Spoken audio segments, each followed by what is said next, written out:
Isang mapagpalang araw po ng Lunes sa inyong lahat mga kapatid. Ngayon po ay araw ng Lunes.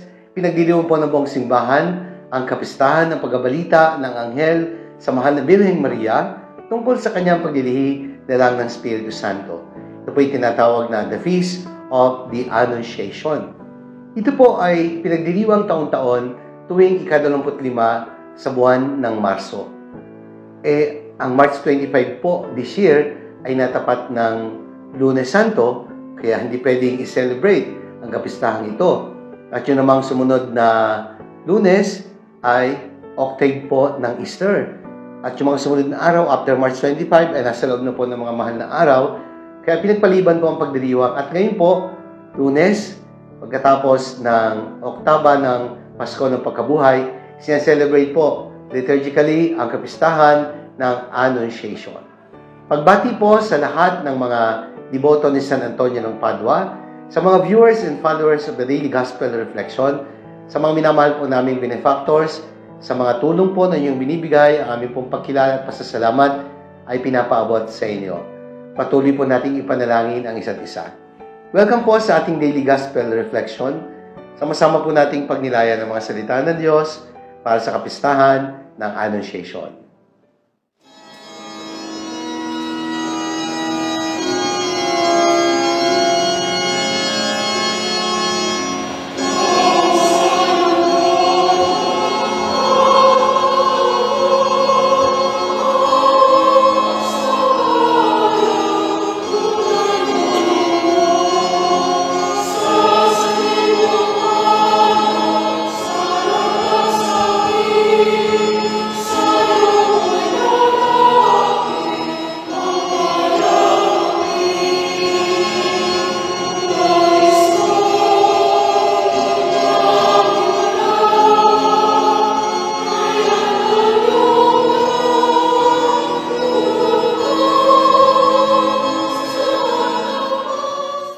Mga kapatid, sa araw na ito, ang pagbasa ng mabuting balita na ating pagninilayan ay mula sa Ebanghelyo ayon kay San Lucas.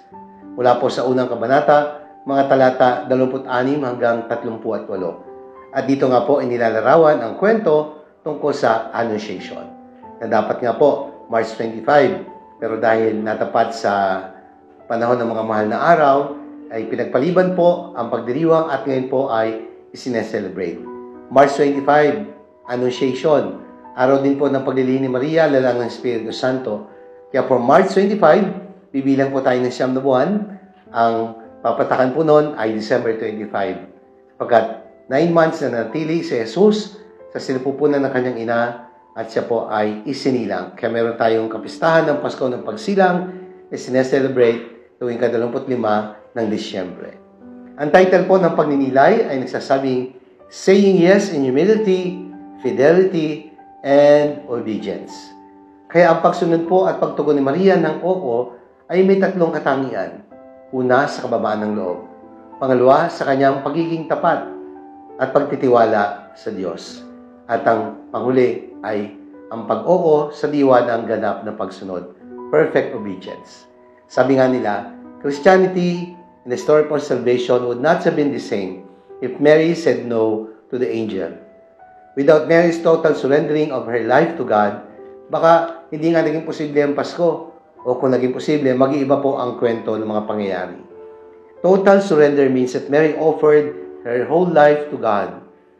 And by saying yes, Mary never said no to the will of God, because she was determined to live all her life for God and only for God.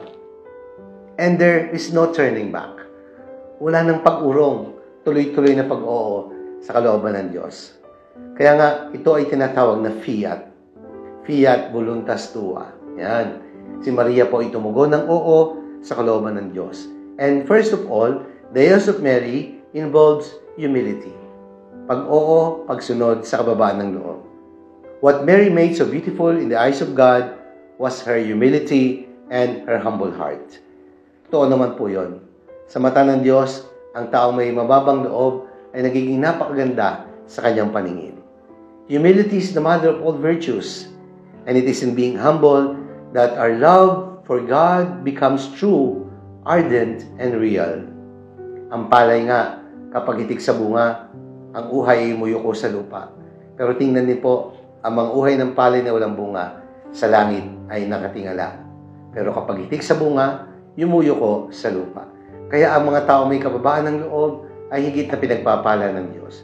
Mary was considered as blessed among all women because of her humility. Pangalawa, ito po ay pag-oo sa katapatan. Yes in fidelity. Yes in faith and trust in God.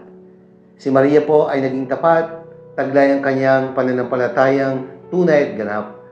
Siya po ay naging tapat sa Diyos at marunong magtiwala.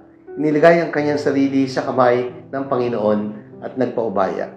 Saying yes to God does not mean that Mary understands everything. She only believes that with God on her side, she would never be on the losing end. Sapagkat ang Diyos kailanman hindi nagpapabaya sa mga taong sa Kanya ay marunong magtiwala. Kaya nga po, like the Blessed Mother, we are also not certain about the future. Mary also has that fear of uncertainty. Pero kahit na maraming hindi sigurado, isang bagay lang ang kanyang sigurado. May Diyos na sa Kanya ay hindi magpapabaya. We do not know what the future holds, but we know that there is a God who holds the future. And so, with your life in the hands of God, the rest will be all right. There may be crosses, there may be troubles, but God is bigger than all our problems. Kaya nga po, katulad ni Mama Mary, may our life become a true reflection of the faith that we have in God. Fear nothing, pray about everything. Be strong at magtiwala sa Diyos. Kaya ang buhay po ni Maria ay isang buhay na larawan ng kanyang ganap at tunay na pananampalataya at pagtitiwala sa Diyos. Si Maria po ay naging tapat, bagamat marami siyang hindi naunawaan. Si Maria po ay naging tapat, bagamat may pagsubok ding dinaanan, sapagkat naniniwala siya na kasama ang Diyos, walang bagay na hindi magagawa. Sometimes, we find it hard to understand the ways of God. But God always understands us. He knows us more than we know Him. God knows what is best. Because when He makes plans, He makes the best plans for us. Panghuli, ang pag-oo po ni Maria ay isang pag-oo sa ganap na pagsunod.